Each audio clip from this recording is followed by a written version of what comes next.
ಇಲ್ಲಿ ಮೇಲೆ ಹಾಂ ಚಂದ್ರಕ್ಕೆ ಇವತ್ತು ಕಟ್ರಾ?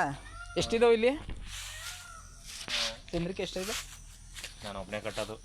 ಇದು ರೇಷ್ಮೆ ಮನೆಗೆ ಅನುದಾನ ಎಷ್ಟು ಬಂತು ನೀವು ಕಟ್ಟಿದಾಗ? ಮಾಡಿಸಿಲ್ವ ಇವೆಲ್ಲ ನೀನು? ಮಾಡಿಸಿದ್ದೀನಿ. ಎಷ್ಟಡಿ ನಿಮ್ಮದು? ಫುಟ್ ಹೊಡೆದೇ ಇದೆ. ಹ್ಞೂ ಚೆನ್ನಾಗಿ ಮಾಡಿದ್ದೀವಿ.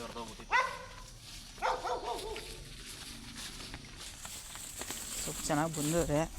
ಎಷ್ಟಡಿ ಸಾಲಿದು? ಎಷ್ಟಡಿ ಸಾಲು? ಮಣ್ಣೊಂದು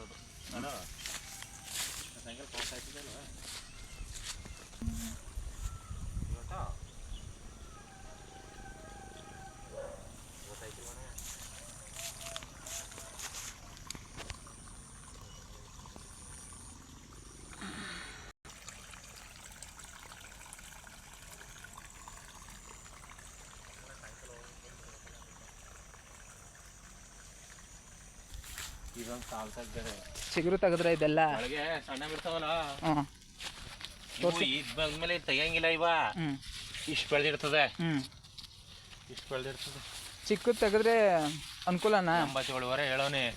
ಈ ಕೆಳಿಕಂಟು ಒಂದೇ ಸೊಪ್ಪು ಇದೆ ಥರ. ಸರಿಯಾ? ಅಲ್ಲಿ ಕೆಳಗಡೆ 4 ಅದೇವೆ ನಮ್ಮಪ್ಪ 6 ಕಟ್ಟದೆ. ಒಳಗೆ ತೋಟದಾಗ ಅವು ಚಿಗುರು ತೆಗ್ದಾನೆ. ಎಷ್ಟು ಎಕರೆ ಸೊಪ್ಪು ಇದು? ಎಷ್ಟು ಎಕರೆ ಸೊಪ್ಪು? ಎಪ್ಪನಳ್ಳಿ ಸೊಪ್ಪು ನಿಮ್ಮಂಗಿಲ್ಲ ಬಿಡು ಸೊಪ್ಪು ನಮ್ದು. ಚೆನ್ನಾಗೈತೆ ನಿಮ್ಮದು. ಏನು ಚೆನ್ನಾಗಿತ್ತು. ಈ ಸತಿ ಎಲ್ಲ ಸುಮಾರಾಗದೆ. ಗೊಬ್ಬರ ಸಾಲೆ ನೋಡೋ ಕೈಪು ಕಾಸಿಲಿ ಬೊಡ್ಡೆ ಕ್ಲೀನ್ ಮಾಡಿರೋದು ಪ್ರತಿಯೊಂದು ಬೊಡ್ಡೆನೂ. ಆ ಥರ ಮಾಡ್ಬಾರ್ದು ಅನ್ಸುತ್ತೆ ಅಣ್ಣ. ನೋಡಿ ಇಲ್ಲಿ ಬೇರ್ ಕಾಣ್ತಾ ಇದೆ. ಏನ ಇಲ್ಲಿ ಬೇರ್ ಕಾಣೋ ಥರ ನೀವು ಈ ಥರ ಮಾಡಿದ್ರೆ ಮಾಡ್ಬೇಕದ. ಅದು ಗೊಬ್ಬರ ತಗೊಳಕ್ಕೆ ತೊಂದರೆ ಗೊಬ್ಬರ ಹಾಕಾಯ್ತು. ಅಲ್ಲಿಯ ಒಳಿಗೆ ಹಾಕ್ಬಿಟ್ಟು ಕಾಲಲ್ಲಿ ನೋಕಾಯ್ತು. ನೀರು ಕಟ್ತು ಫುಲ್ಲು ಬೇರು ಹಿಡ್ಕೊಂಡದೆ ಗೊಬ್ಬರವ. ಇಲ್ಲೆಲ್ಲ ಹಂಗೆ ಮಾಡ್ಬಿಟ್ಟಿದ್ದೀರಿ. ಪ್ರತಿಯೊಂದು ಬೊಡ್ಡೆನೂ ಹಂಗೆ ಮಾಡಿರೋದು.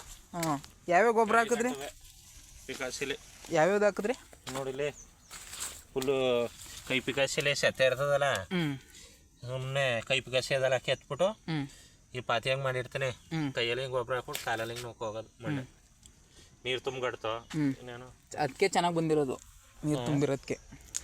ನೀವು ಹಂಗೆ ಮಾಡಿಕ್ವ ಪಾತಿ ಮಾಡ್ತೀರಿ ಅಲ್ವಾ? ನೀವು ಮಾಡಿಕ್ವ ಚಿಗುರು ತೆಗಿ ಅಂತಕನ. ಚಿಗುರೇ ಮೇನು.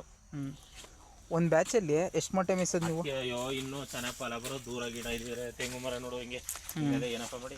ಹತ್ರ ಆಗಿರೋದ್ರಿಂದ ಸಮಸ್ಯೆ ಆಗೈತೆ ಅಲ್ವಾ? ಸಮಸ್ಯೆ ಆಗಿರೋದು ಹತ್ರದಿಂದ 4 ಅಡಿ ಸಾಲು. ಈಗ ಏನಪ್ಪ ಮಾಡಿ ಇನ್ನೊಂದು ಎಷ್ಟು ವರ್ಷ ಬ್ಯಾಚ್ ಮಾಡ್ಬೋದು? ಇದೆ ಅಂದಾಜು ಇನ್ನೊಂದು ವರ್ಷ ಮಾಡ್ಬೋದು. ಆಮೇಲೆ ಬಳೆ ಗಿಳೆ ಹಾಕ್ಬಿಡೋದು. ಇನ್ನೇ ಮಾಡಿ ಒಂದು ಮನೆ ಕಟ್ಟಿರೋದು ಇನ್ನೇನು ಯಾಕಾರ ಆಯ್ತದೆ. ಹಿಂದಕ್ಕೆ ಏನೋ ತೆಗೆದು ಹಾಕ್ಬಿಡ್ಬೇಕು ಅನ್ನಿಸ್ತದೆ. ನೆರಳಾಗ್ಬಿಟ್ಟಿದೆಯಲ್ಲ ಅದಕ್ಕೆ. 16 ಕೇಳೋನಿ ಪರವಾಗಿಲ್ವಾ? ಹೇಳ್ಬೋದಾ? 16ನೇ ತಾರೀಕು ಎಷ್ಟು ಮೊಟ್ಟೆ? 87.5. ಯಾರಿಗೆ ಹೇಳಿರೋದು? ಕಿರಣ್ಗೆ. ಎಷ್ಟು 100 ಮೊಟ್ಟೆಗೆ ದುಡ್ಡು ತಗೊಳ್ಳೋದು ಅವರು? 5,000. ಇಲ್ಲಿಂದ ಮಾಡಿ ಇದು ಮಾಡಿ. ಇದು ಸೊಪ್ಪು ಒಂದ್ಸತಿ ಕಟ್ ಮಾಡಿದ್ಮೇಲೆ ಎಷ್ಟು ದಿನಕ್ಕೆ ಬರ್ತೈತೆ? ಅದೇ ನಾವು ಆರಂಭ ಕಟಾವು ಅಂದರೆ ನಾವು ಸೊಪ್ಪು ಕೊಯ್ಕೊಂಡಾದ್ಮೇಲೆ ಹಿಂದ್ಗಡೆಯಿಂದನೇ ಬೊಡ್ಡೆ ಕ್ಲೀನ್ ಮಾಡ್ಕೊಂಡು ನೀಟಾಗಿ ನೀರು ಕೊಡ್ಕೊಂಡು ಹಿಂದ್ಗಡೆಯಿಂದನೇ ಆರಂಭ ಮಾಡಿಬಿಟ್ಟು ಜಲ್ದಿ ಗೊಬ್ಬರ ಕೊಟ್ಟರೆ 1.5 ತಿಂಗಳು 1.25 ತಿಂಗಳೊಳಗೆ ಬರ್ತದೆ ಸೊಪ್ಪು. ನಾವು ಸೊಪ್ಪು ಕುಯ್ಕೊಂಡು 1 ವಾರ ಆದಮೇಲೆ ಚಿಗುರೆಲ್ಲ ತೆಗ್ದು ಕಟಾವು ಮಾಡಿ ಹೊಲ ಉಳೋದೇ ಲೇಟ್ ಮಾಡಿ ಗೊಬ್ಬರ ಕೊಡೋದು ಲೇಟ್ ಆದರೆ 2-2.5 ತಿಂಗಳಾಯ್ತದೆ. ನಂಟ್ರ ಮನೆಗೆಲ್ಲ ಓಡಾಡ್ಕೊಂಡು ಟೈಮ್ ವೇಸ್ಟ್ ಮಾಡ್ಕೊಂಡು ಆಮೇಲೆ ಹಂಗೆಲ್ಲ ಮಾಡಿದ್ರೆ ಹಂಗಾಯ್ತದೆ. ಹಿಂದ್ಗಡೆಯಿಂದನೇ ಮಾಡಿಬಿಟ್ರೆ ಜಲ್ದಿ ಬರ್ತದೆ ಗಿಡ. 2 ತಿಂಗಳು ಒಂದು ಬ್ಯಾಚ್ ಮೇಯಿಸ್ಬೋದಾ? ಆರಾಮಾಗಿ 2 ತಿಂಗಳು ಒಂದು ಬ್ಯಾಚು. ಇಲ್ಲಾಂದ್ರೆ 2.5 ತಿಂಗಳು 3 ತಿಂಗಳು ಆಯ್ತದೆ ನಾವು ಕ್ಲೀನ್ ಮಾಡಲಿಲ್ಲ ಅಂದ್ರೆ. ಇಲ್ಲಿ ಯೂಟ್ಯೂಬ್ಗೆ ಹಾಕ್ಬಿಟ್ಟಿಯಾ? ಅದು ಎಳೆ ಸೊಪ್ಪು ಹಾಕತ್ತಾನೆ. 87 ಸಾಕು. 87 ಮಟ್ಟಲ್ವಾ? ಸೊಪ್ಪು ಏನಾದ್ರೆ ಸಾಲಿಲ್ಲ ಅಂದ್ರೆ ನಂಗೆ ಫೋನ್ ಮಾಡಿ. ಚೆನ್ನಾಗಿ ಮೇಯಿಸ್ಬಿಟ್ರೆ ಅದೇ ಇಳುವರಿ ಕೊಡ್ತೇವೆ. ನಿಜ ನೋಡು ಬೀಡಿ ಸ್ಕೂಟ್ರವೆಲ್ಲ ತೆಗ್ದು ಗೂಡ ಹಾಸ್ತೀವಲ್ಲ. ಗೂಡ ಹಾಸ್ತೀವಲ್ಲ ಅದೇ ಮೆಸ್ ಹಾಕೊಂಡು ನೋಡ್ದಾನೆ ಸಾಕು. ಇದೆ ಜಾಸ್ತಿ ಎರ್ದಾಗಿದೋ ಅದೊಂದು ಇದೊಂದು. ಕಬ್ಬಣದ ಹಾಕಿದ್ರೆ ಬ್ಲೀಚಿಂಗ್ ಪೌಡ್ರ್ ಸ್ಪ್ರೇ ಮಾಡಿದಾಗ ಹೋಯ್ತದೆ. ಹಳ್ಳಿ ಕೊಂಚ ಇದು ಮಾಡಿರೋದು ಅದು ತಿರ್ಗಾ ನೆನೆ ಮಾಡಿದೆ. ತಿರ್ಗಾ ಹಳ್ಳಿ ಕೊಂಚ ಮಟಾಕ್ಸ್ ಮಾಡೋದು. ಮನೆ ಎಷ್ಟಡಿ? 40-25. ಕಡಿಮೆ ಖರ್ಚಲ್ಲಿ ಚೆನ್ನಾಗಿ ಮಾಡಿಸಿದ್ರಿ ಸ್ಟ್ಯಾಂಡು. ಒಂದೇ ಸತಿ ಎಷ್ಟು ಮೊಟ್ಟೆ ಮೇಯಿಸ್ಬೋದು ಮನೇಲಿ?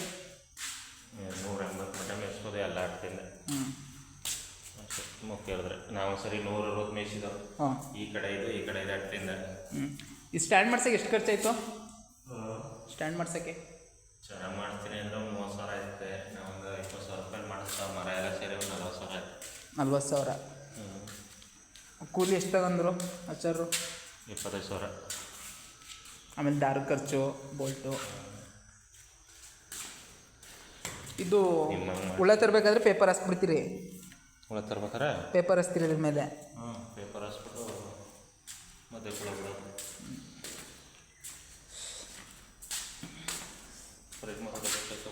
ಇದು ಯಾವ್ಯಾವ್ದು ಔಷಧಿನ ಸ್ಪ್ರೇ ಮಾಡ್ತೀರಿ? ಔಷಧಿ ಸ್ಪ್ರೇ ಮಾಡೋದಂದರೆ ಫಸ್ಟು ಬ್ಲೀಚಿಂಗ್ ಪೌಡ್ರು ಸುಣ್ಣ ಹಾಕ್ಬಿಟ್ಟು ಫಸ್ಟ್ ಎಸಿತೀವಿ ಮನೆ ಒಳಗೆ. ಸರಿ.